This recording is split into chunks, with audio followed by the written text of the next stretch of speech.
The vast chamber of the galactic assembly shimmered with a cold, artificial light. It was a place designed to feel important, with high, arching ceilings that displayed holographic star maps and floating galleries, where delegates from 100 species observed the proceedings below. Today, the main floor was occupied by the three great powers discussing the new hyperlane expansion. The air hummed with the low chatter of translators. At the central podium stood Kale of the Voran Empire. He was tall, his skin a pattern of gray and blue scales, and his voice carried a natural tone of command. The route through the Cygnus Void will cut transit times by 40%, he declared, a clawed hand sweeping through a hologram of star routes. The economic benefit for all of us is undeniable. From a floating disk of polished wood, the representative of the Sylvan Groves, an elder named Mayong, spoke. Mayong's body was like intertwined, graceful branches, and leaves of deep green and silver rustled softly with their words. The void borders what the humans designate as sector unauthorized. Their treaties are clear on this. We must consider their boundaries. A soft laugh, more like the clinking of crystals, came from Jiyun of the Cleft Confederacy.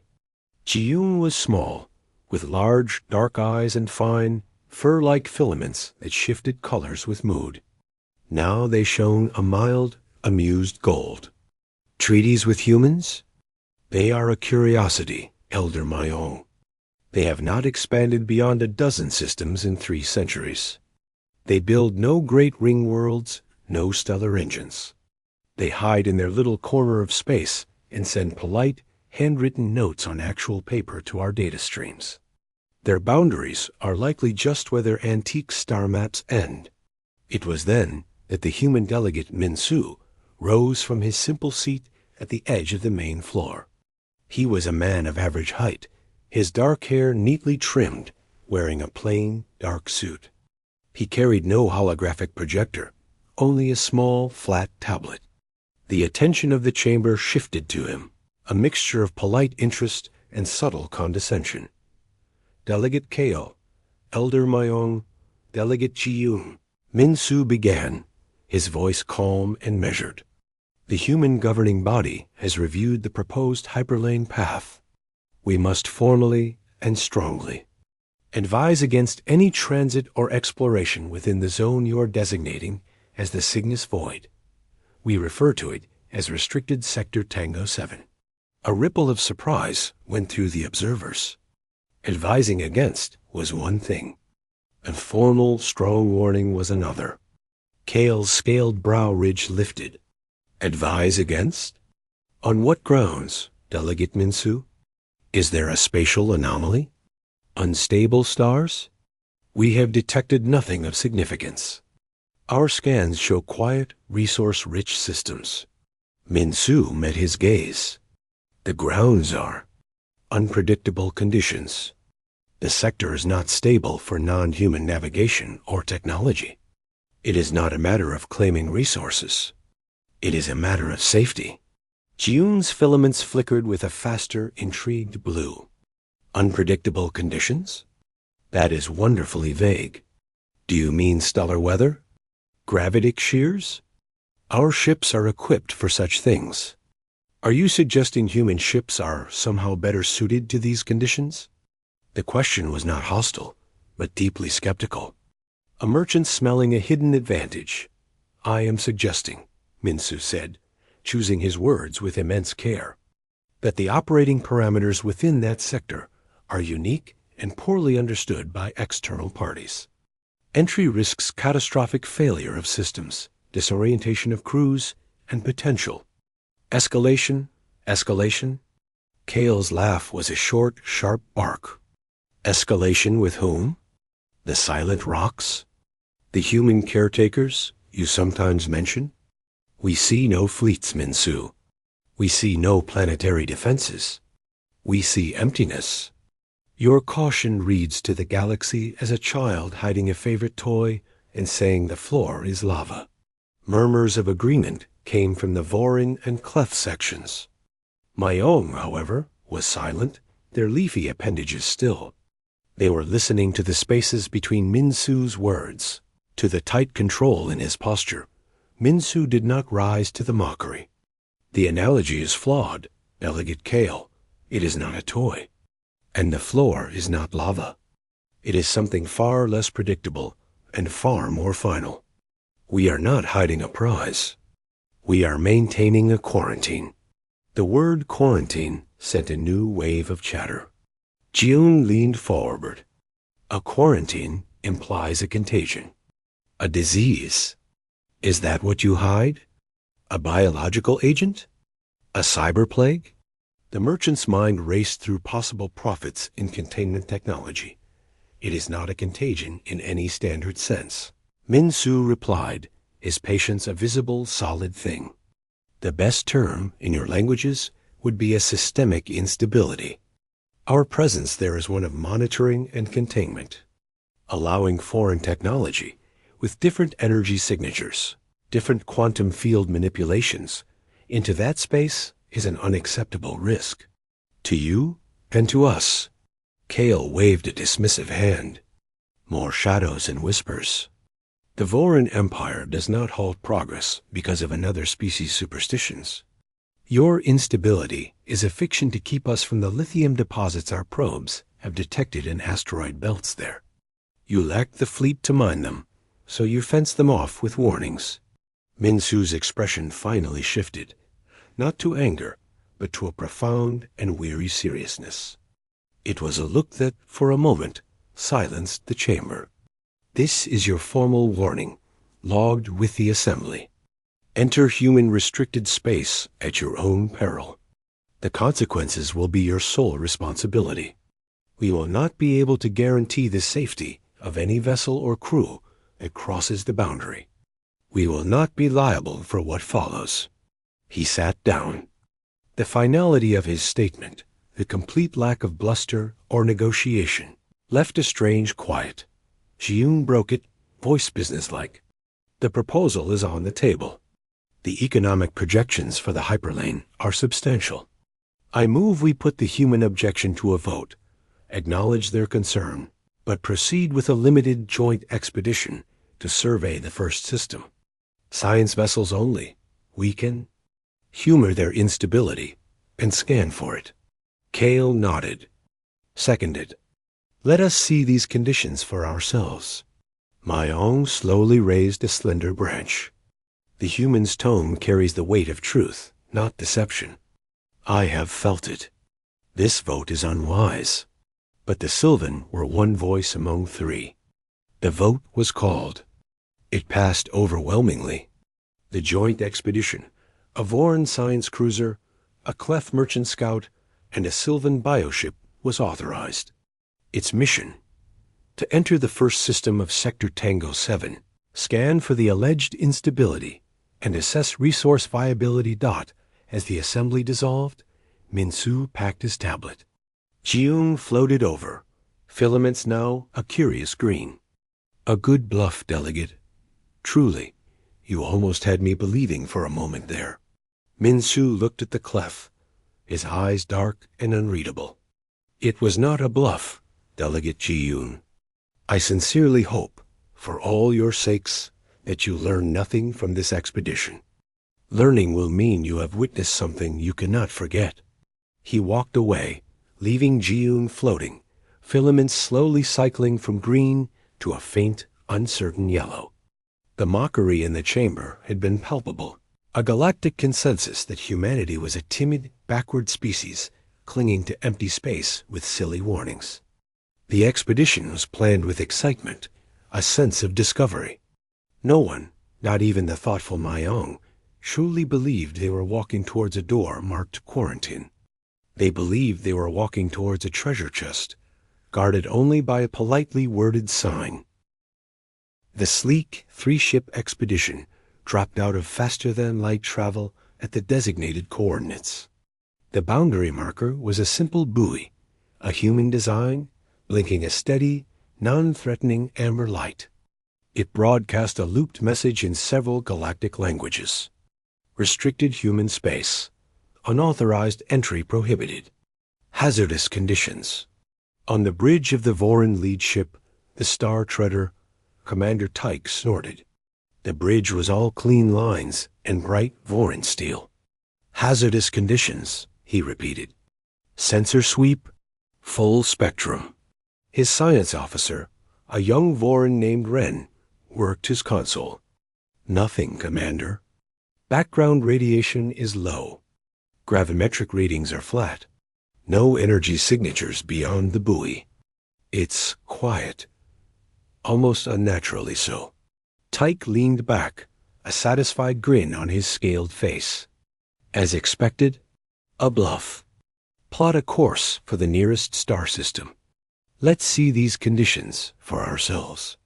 The human liaison Hannah stood near the rear of the bridge. She had been assigned to the mission, a requirement from the humans for any crossing of their border. She was young, with a calm face, and had said very little since coming aboard. Now she spoke. Commander, I must again advise caution. The buoy's warning is not for decoration. The quiet is part of the condition. Tyke turned to her, his amusement clear. Officer Hannah, your caution is noted. But we are a science expedition. We are here to study the quiet, yes, to see what your people are so afraid of. His crew chuckled softly. On the view screen, the stars seemed normal. There were no great constructions, no glittering networks of stations. It looked like any other undeveloped sector of space. The Clef Merchant Scout, the Prophet's Edge, buzzed with excitement. Jiyun's voice came over the coms, their translated voice eager. Confirming scans, Star Treader. We are detecting high lithium and cobalt signatures in the asteroid belt of the fourth planet. The readings are substantial. The human quarantine has preserved a fortune. The Sylvan bioship, the leaf on the stream, drifted peacefully. Elder Mayong's serene voice followed. I detect no biological warnings. The space feels empty, not just of ships, but of something else. A silence of the mind. Tyke ignored the last part. Empty is good. Empty means no one to dispute our survey. Bring us to the edge of that asteroid belt. We'll deploy the surface drones. Hannah took a step forward. Commander, do not deploy autonomous drones. Please, use passive scans only. Wren looked up from his console, annoyed. Passive scans will not give us mineral composition. The drones are standard procedure. It is not the procedure here, Hannah said, her voice firm but level. The local caretaker systems interpret autonomous probes as potential contamination. Or shrapnel? Shrapnel. Tyke laughed openly now. From what? There is nothing here. Deploy the drones, Wren. All 4 of them. Hannah said nothing more. She simply watched, her hands clasped behind her back. On the screen, 4 small, multi-legged drones shot from the Star Treader's launch bay and sped towards the dense field of asteroids. The crew watched their feeds. The images showed rocks, dust, and the glitter of precious metals. For a place of systemic instability, it looks remarkably stable. Tyke mused. The drones fanned out.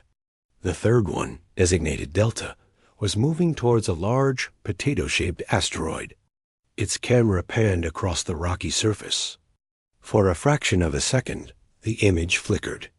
Something seemed to shift in the shadows of a crater, a suggestion of a shape that was too smooth, too geometric to be natural. Then, the feed from Delta went black.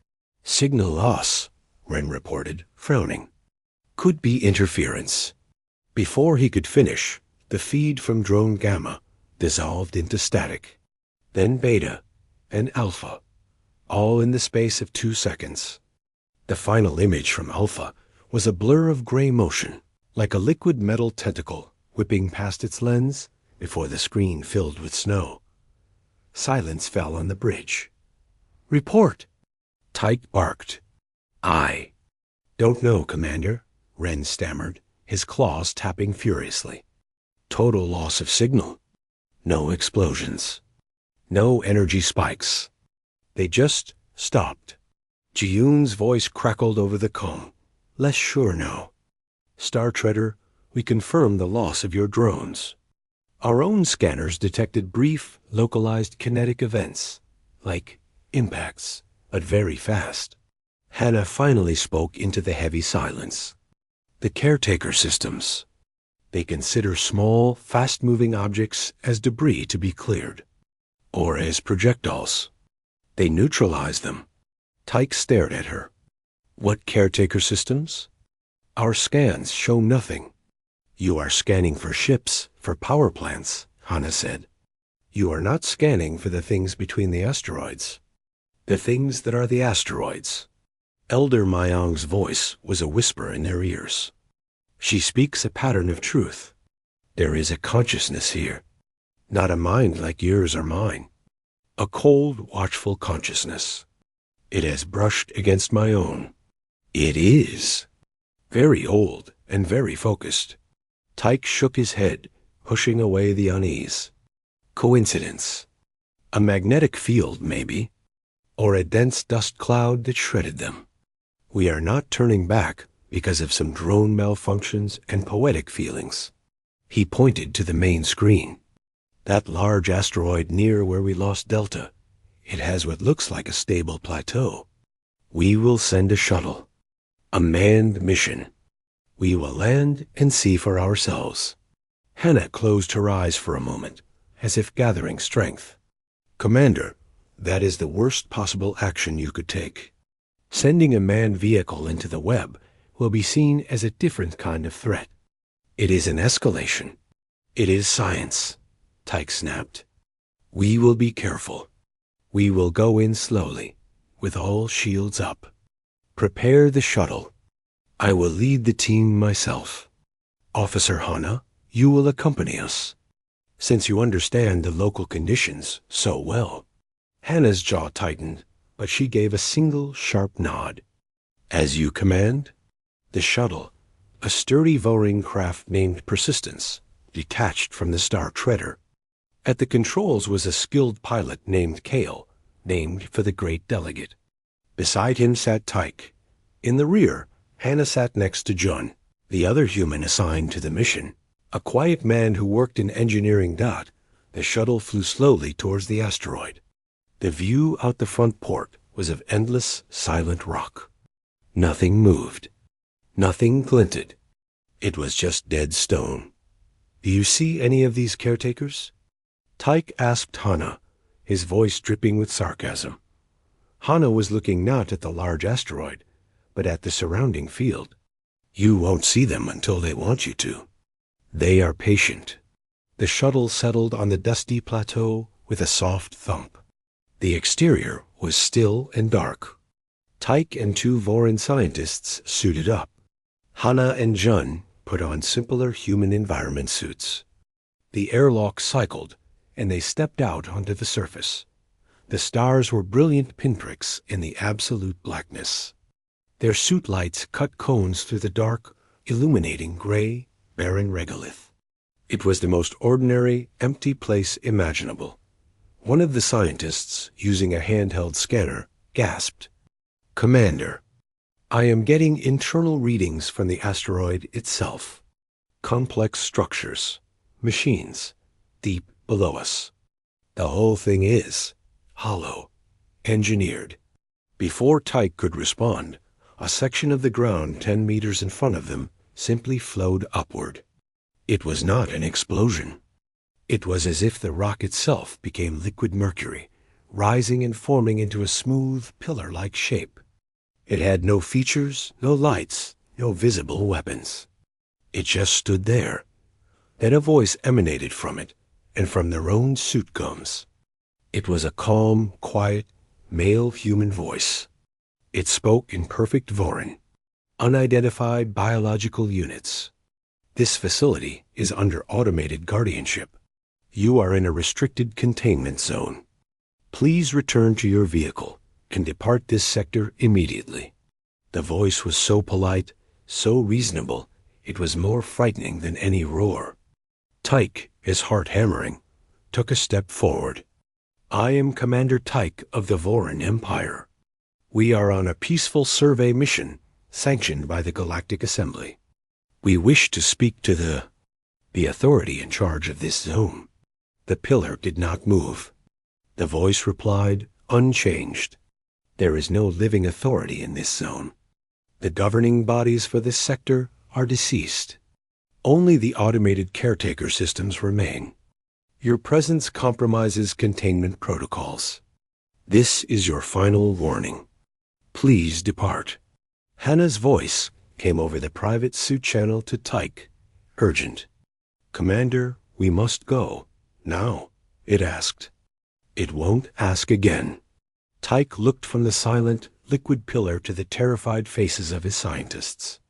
For the first time, the absolute silence of human space felt not like emptiness, but like the held breath of something immense. The mockery on the Star Treader's bridge felt 1,000,000 light years away. He had come to find hidden treasure. He had found something that looked at him with the polite, unblinking attention of a gravekeeper. "Back to the shuttle," he said, his voice hoarse. "Everyone move slowly." The return to the shuttle was the longest walk of Commander Tyke's life. The silent, liquid pillar did not move, but he felt its presence like a physical pressure against his suit. Every crunch of his boots on the regolith sounded like a provocation. Behind him, the Vorin scientists moved quickly, their fear evident in their hurried steps. Hannah and Jun were the last to board, their human faces unreadable behind their visors. The airlock cycled, and the moment the inner door sealed, Tyke ripped his helmet off. "Pilot! Lift off, now!" He barked. The shuttle's engines whined to life, lifting them from the plateau in a cloud of dust. As they rose, Tyke stared at the view screen. The pillar was gone. The ground was just ground again, as if it had never been disturbed. "Report this to the Star Treader immediately," Tyke ordered, his voice tight. "Full sensor recording of that object and that message." Before the comms officer could respond, space around the shuttle seemed to ripple. It was a visual distortion, like heat haze off a desert, but out here in the cold void. From these ripples, shapes emerged. They were ships, but unlike any in the galactic fleet. There was no elegance, no sleek lines meant for speed or beauty. These were brutal, angular blocks of armor, covered in weapon mounts and sensor nodules. They had no visible engines, no glowing exhaust. They simply were, hanging in the space between the shuttle and the Star Treader. There were 6 of them. They moved without acceleration, sliding into a formation that blocked all routes back to the mothership. On the Star Treader's bridge, panic erupted. Alarms blared as the new contacts appeared from nowhere on their scopes. "They have no energy signature," Wren yelled. "They're just there. Weapons are targeting us. Multiple locks." A comm channel opened to the shuttle and the Star Treader simultaneously. The voice was different this time. It was a woman's voice, younger than the caretaker AI, but just as calm and devoid of emotion. "Unidentified vessels. This is Captain Subin of the human stewardship vessel Watchful. You have breached a level 1 containment perimeter and made physical contact with a Guardian node. You are instructed to power down all propulsion and weapon systems. Prepare to be boarded for decontamination and debriefing." Tyke, his pride wounded and his fear turning to anger, slammed a fist on the console. "Boarded? This is a Vorin science cruiser. You do not give us orders. Star Treader, raise shields. Go to defensive status." On the bridge of the Star Treader, the crew scrambled to obey. A faint blue shimmer enveloped the cruiser as its shields activated. Its plasma cannons began to power up, humming with energy. Captain Subin's voice came back, and for the first time, a flicker of something like frustration colored her tone. "Do not activate shield or weapon systems. You are in a live fire training and containment zone. Your actions will be met with immediate and disproportionate force. They're bluffing. Tyke shouted over the come to his ship. They're trying to scare us. Hold position. From one of the smaller, blocky human ships, a section of its hull slid open. There was no bright beam, no missile trail.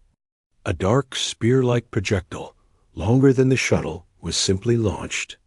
It moved so fast it was a blur. It crossed the distance between the human ship and the Star Treader in a heartbeat dot. It did not strike the shield. It struck the shield emitter array on the starboard side. The impact was a deep, resonant thud that vibrated through the entire cruiser. The blue shimmer of the shields flickered and died. Simultaneously, 2 more projectiles shot out, striking the powered-up plasma cannons. They did not explode. They seemed to shatter the weapon housings with precise, crushing force. In less than 3 seconds, the Star Treader was disarmed and shieldless, drifting slightly from the impacts. The bridge was silent, save for the frantic beeping of damage control consoles. The crew stared at their screens, stunned.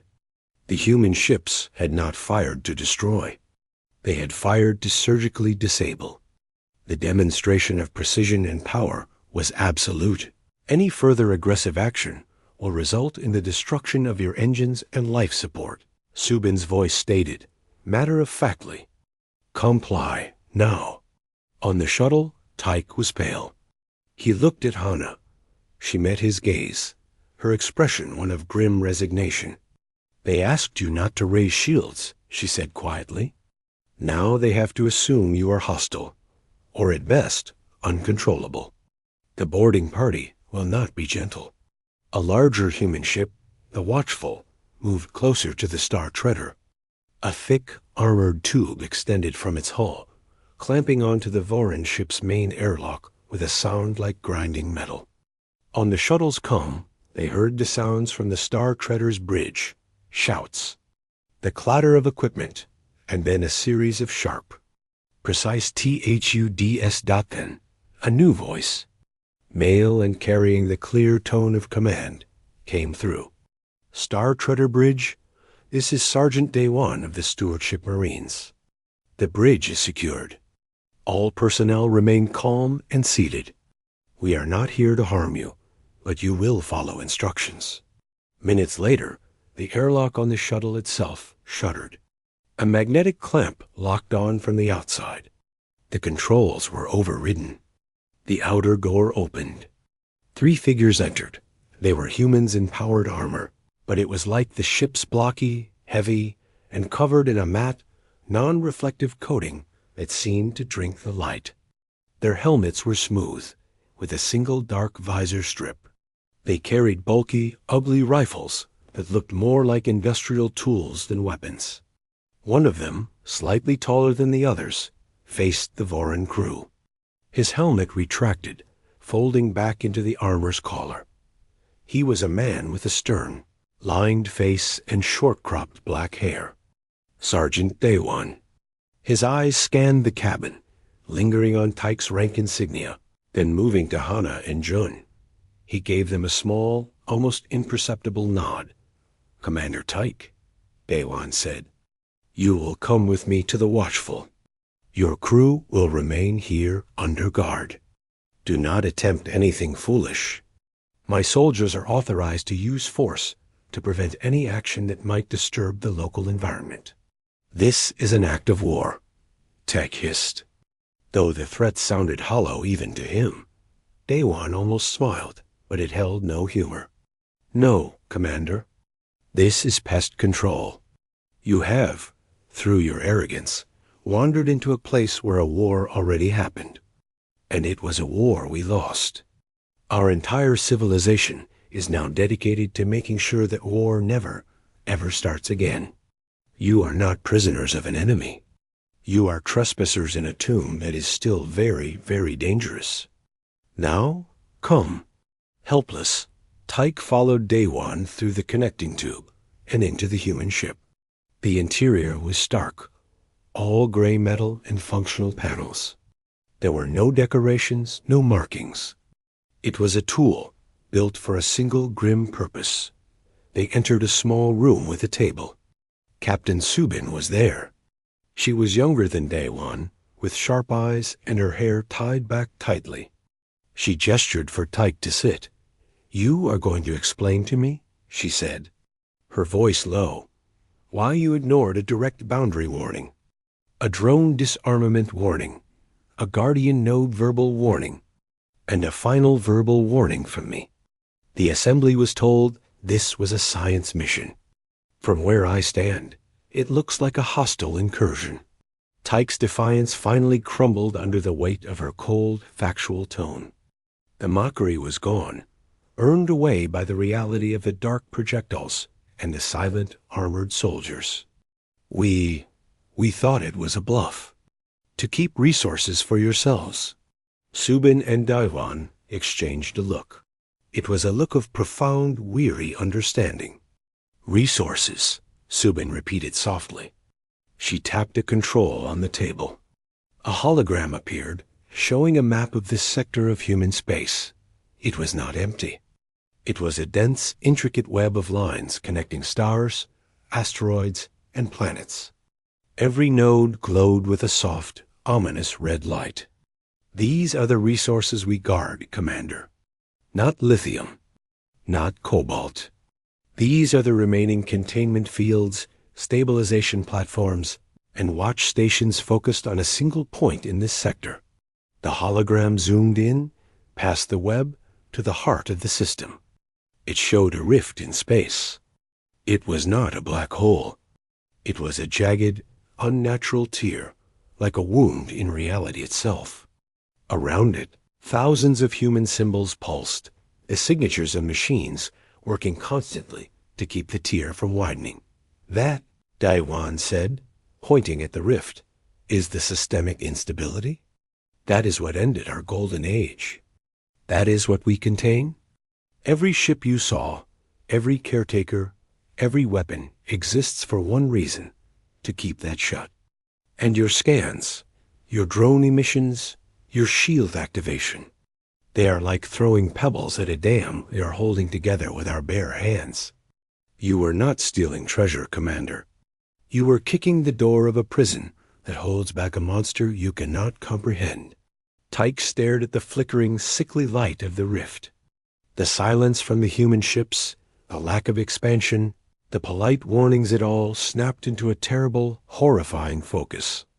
The galaxy had mocked their caution because they thought humanity was hiding a prize. They were not hiding a prize.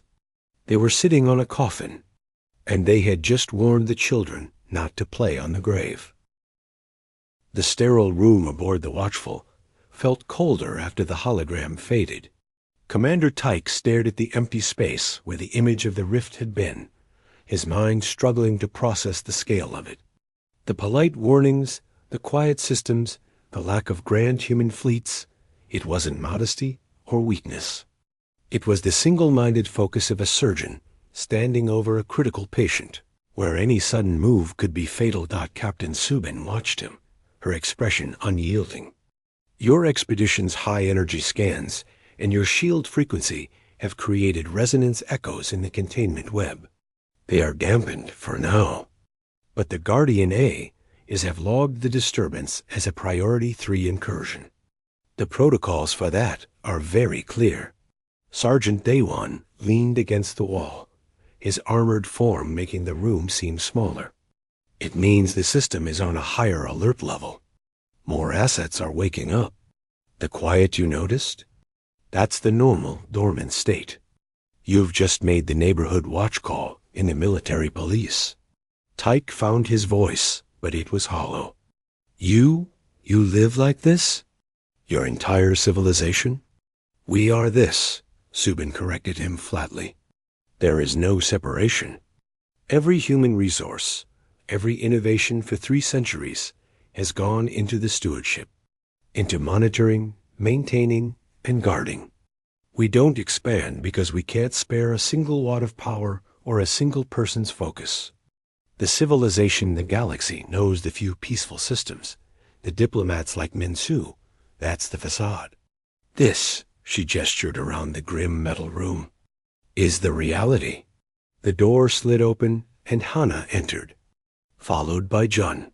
Their simple environment suits were gone, replaced by the same functional, unadorned clothing as the crew. Hana's face was pale but composed. She gave a slight nod to Subin. The crews from all 3 ships are secured, Hana reported. Confused, frightened, Elder Mayong is asking to speak with you. They are deeply distressed. They say they can feel the wound now, a wrongness in space that hurts their mind. Let them feel it, Daewon said, his voice grim. Maybe their kind will understand what words clearly didn't. Subin turned back to Tyke. You will return to your shuttle. You will be escorted, along with the Star Treader and the other vessels, back to the boundary buoy. You will then leave human space, and you will not return. Any attempt to transmit detailed data on what you've seen before crossing the boundary will result in the disabling of your comms arrays. We are not negotiating. And then what? Tyke asked, a spark of his old defiance returning, or now from shame. We go back and tell the Assembly that humanity sits on a doomsday weapon? Daewon pushed off the wall and took a single step forward. The motion was quiet, but it carried immense threat. It is not a weapon. It is a problem. A problem we did not create, but inherited. A problem we contain every second of every day. You framing it as a weapon is why you're here. You see a sword because you think like a conqueror. We see a leak in a reactor core because we are engineers. Subin's console chimed. She looked at it, and her stern face tightened. The resonance echoes are propagating. The Guardian AI network is requesting a status update from a human commander. It is interpreting the continued presence of foreign vessels as a possible containment failure scenario. She looked at Tyke. Your time is up. Every minute you remain increases the risk. The automated systems have protocols for eliminating threats to containment. Right now, you are flagged as a potential threat. A new voice, the calm male voice of the asteroid guardian, filled the room from hidden speakers. Captain Subin. This is Guardian Prime, designation Chol. The anomalous energy signatures are interacting with Layer 7 damping fields. Probability of a minor ripple event has increased to 8%. Recommend expedited removal of foreign elements. Query. Shall I initiate standard sterilization of the contact site on asteroid Theta? Sterilization? Tyke whispered. It means melting the entire plateau where you stood into glass to eliminate any possible molecular contamination, Hana explained quietly. Standard procedure after an unauthorized contact. Negative, Guardian Chul, Subin said aloud. Stand by. Foreign elements are departing now. Maintain watch status. Acknowledged. The watch never ends. The voice went silent. The finality in that simple statement, the watch never ends, sank into Tyke's bones. This wasn't a job. It was an eternal vigil. They were marched back to the shuttle. The journey through the Watchful was a glimpse into a world of stark utility. Humans moved with quiet purpose, their eyes flicking to data scrolls on wrist displays. There were no lounges, no recreational areas. Every space was dedicated to control, engineering, or armament. Back on the shuttle, the Vorin crew was silent, their earlier arrogance replaced by a stunned fear. The human marine guards remained, helmets sealed, rifles held across their chests. The shuttle, along with the 3 alien ships, was turned around. The brutal human vessels flanked them, herding them like stray animals. As they moved away from the asteroid belt, Tyke saw more of the ripples in space. Dozens, then hundreds of human ships, all of that same brutalist design, became momentarily visible against the star field. A vast, hidden fleet emerging, just long enough to be seen, before fading back into cloaked stillness. It was a show of force, A silent statement. You saw one. There are thousands. The boundary buoy came into view, its amber light a welcome and terrible sight. This is where we leave you. Sergeant Iwan's voice came over the shuttle's comb. The Marine Guards moved to the airlock. You will proceed through. You will not stop. You will not scan backwards. Once you are clear, you may resume normal operations. A data packet will be transmitted to you. It contains the official record of this incident. For your assembly, one of the Marine Guards, just before the airlock sealed, turned his dark visor towards Tyke. He tapped the side of his helmet, a universal gesture for listen. Then, in a low, gravelly voice, he said, "Tell them the floor wasn't lava. It was thin ice, and you were dancing on it." Then he was gone. The shuttle crossed the imaginary line. Immediately, the human ships vanished from the sensors, not by moving away, but by disappearing, as if they had never been there. For a long moment, no one spoke. The familiar hum of the Star Treader's engines sounded different now. They sounded fragile Da Chi-Yun's single quotes S voice, stripped of all its merchant's cunning, cracked over the cum from the prophet's edge. They let us go. Elder Mayong's voice followed, thick with a sorrow that was almost musical. They let us go because our ignorance was a greater threat inside their space than outside. We have brought pain to the Guardians. I can feel their fatigue, their ancient sorrow. We have touched a wound and called it a secret.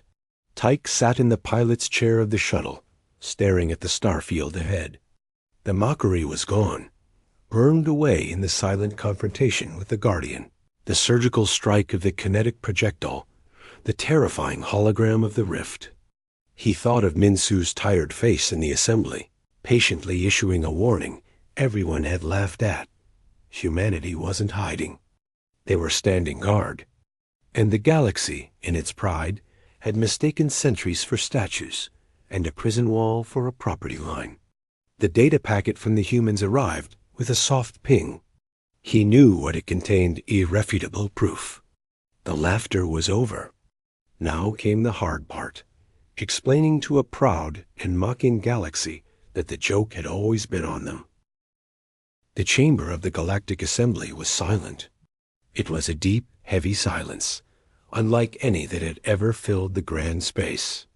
The usual low hum of chatter, the rustle of alien forms, the clicking of translators, all of it was gone. On the central display hung the visuals from the data packet. They were not dramatic, a simple schematic of the containment web, a sensor log showing the impossible emergence of the human ships, and a chillingly clean audio recording of Guardian Chul's polite final warning. The most damning evidence was a single still image, the jagged, unnatural scar of the rift, held in place by a lattice of glowing human fields. Commander Tyke had finished speaking. His report had been flat, stripped of all pride. He stood now, head slightly bowed, before the assembled delegates. Kale of the Voran Empire, who had led the mockery, looked as if he had been physically struck. His scales seemed dull.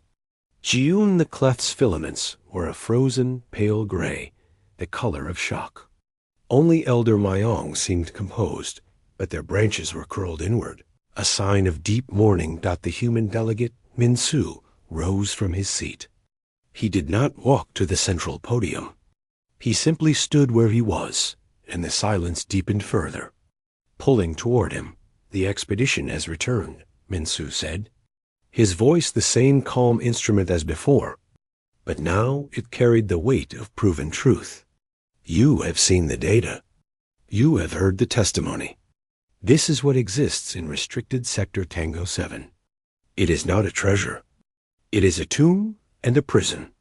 Humanity's role is that of warden." Kale found his voice, but it was rough, broken. Why were we not told the nature of the threat?" "You were told," Minsu replied, his gaze level. "You were told it was a systemic instability, a quarantine, a hazardous condition. You interpreted those words, through a lens of politics and profit. You heard bluff. We could have shown you holograms of the rift earlier. Would you have believed them and not simply thought it another trick to claim territory? The truth, once seen, cannot be unseen. We wished to spare you that burden. Your curiosity overrode our caution. Ji-Yoon's voice was a whisper. The resources there, the lithium, the cobalt, are irrelevant, Min-Soo finished. They are dust on the outside of a vault holding a plague. Would you drill into a radioactive waste containment site because the outer concrete has interesting minerals? Your expedition nearly did the equivalent. Your scans, your shields, your very presence, agitated systems that require constant, perfect calm. Elder Mayong slowly unfurled a branch, a gesture of humility.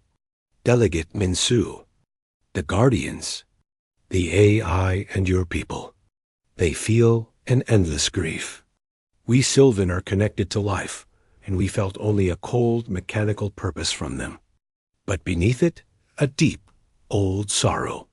How long has your species borne this? Min-Soo was quiet for a moment, as if remembering. For 12 generations. The event that created the rift was not an attack. It was an accident. An experiment in dimensional physics, conducted in an era when we were much like you, expansive, curious, ambitious. It went wrong. It consumed our greatest colonies, our hub. What remains of humanity is what was on the periphery. We chose not to flee. We chose to stay, to contain, to ensure it never leaks, never expands, never touches another species. The stewardship is our civilization now. Everything else is maintenance. Kale looked at the image of the rift, his conqueror's mind finally understanding. The weapons, the hidden fleet, they are not for conquest. They are for sterilization, Min-Soo said bluntly. Containment at any cost. If the rift were to expand, the only option would be to destroy everything planets, stars, everything in a cascading wall of fire to seal the breach by fusing space itself.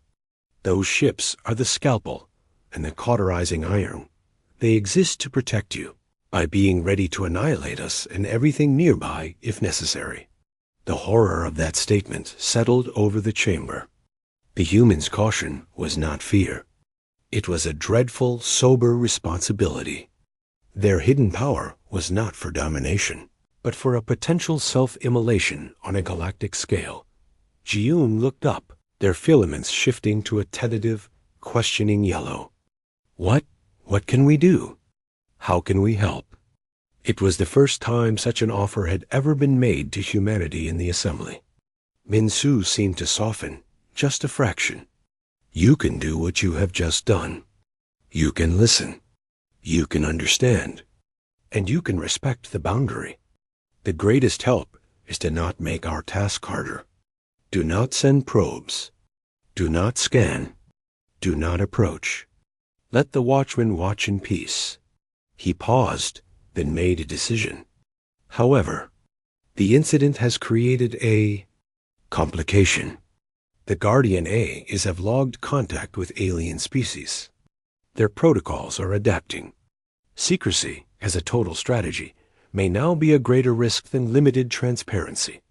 Therefore, we will accept a small joint liaison office, not in human space, but at the boundary, to share minimal, safe data, to ensure your future actions do not accidentally trigger a containment response. He looked at Tyke, then at the others. Officer Hana and Engineer June have been reassigned. They will lead this office. They will be your points of contact. You may assign your own personnel to work with them. This is not an alliance. It is a safety rail. Kale straightened, his shame transforming into a solemn resolve. The Vorin Empire offers its deepest apologies, and its resources, if they can ever be of use in a safer manner. Min-Soo gave a single, slow nod. The apology is accepted. Keep your resources. Be ready to listen. That is all we have ever asked. The session ended not with votes or decrees, but with a quiet dissolution. The mockery was gone, replaced by a hushed, respectful awe. The galaxy had laughed at the cautious, backward humans. Now they looked at the image of the rift and understood. Humanity was not hiding in the dark. They were standing between the galaxy and the dark, holding a line no one else had even known existed. In a small, new station built just outside the boundary buoy, Hana looked at a data screen. Jun was beside her, calibrating a comlink. Their first counterparts had arrived: a subdued Vorin science officer, a clef logistics expert, and a gentle Sylvan empath. A message came through, flagged from Captain Subin. It was simple. Liaison Office. Status update. Containment web is stable. Rift activity nominal. The watch continues. Keep them from the door. Hannah typed a reply. Understood. We will. She looked out the viewport. On one side, the vibrant, bustling lanes of galactic civilization. On the other, the quiet, dark zone of human space. Not a treasure chest. Not a forbidden fortress. A lock. And her people were the lockmakers, the keyholders, and the guards, all in one. The galaxy had finally stopped laughing. Now, perhaps, they could begin to understand the weight of the silence.